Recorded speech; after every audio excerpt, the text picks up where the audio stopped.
ঘূর্ণিঝড় ফেঙ্গল ব্যাপক ধ্বংসযজ্ঞ সৃষ্টি করেছে, যার জন্য পুদুচেরি এবং তামিলনাড়ুর কিছু অংশ প্রবল বৃষ্টিপাত ও বন্যার শিকার হয়েছে।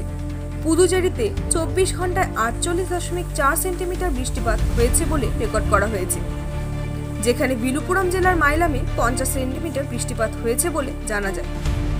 খবর সূত্রে আরও জানা যায়, তীব্র আবহাওয়ার কারণে 6 জনের মৃত্যু হয়েছে, যার মধ্যে 2 জন বিদ্যুৎস্পৃষ্ট হয়ে মারা গেছে। বিদ্যুৎ বিভ্রাট, আবাসিক এলাকা প্লাবিত এবং ক্ষতিগ্রস্ত রাস্তার কারণে দৈনন্দিন জীবন ব্যাহত হয়েছে। পুদুচেরিতে উদ্ধার প্রচেষ্টা চালাচ্ছে সেনাবাহিনী এবং ভারতীয় কোস্টগার্ড। তারা 100 জনেরও বেশি লোককে বাঁচিয়েছে বলে জানা যায়। আইএমডি অব্যাহত ভারী বৃষ্টিপাতের জন্য সতর্কতা জারি করেছে। কেরালার 4টি জেলার জন্য একটি লাল সতর্কতা এবং তামিলনাড়ুর 5টি জেলার জন্য একটি কমলা সতর্কতা জারি করা হয়েছে। ঘূর্ণিঝড়টি নিম্নচাপে দুর্বল হওয়ার কারণে বেঙ্গালুরুও মাঝারি বৃষ্টিপাতের সম্মুখীন হয়। আগামী 3 দিনের জন্য বেঙ্গালুরুতেও একটি হলুদ সতর্কতা জারি করা হয়েছে। Bureau report, news of daily.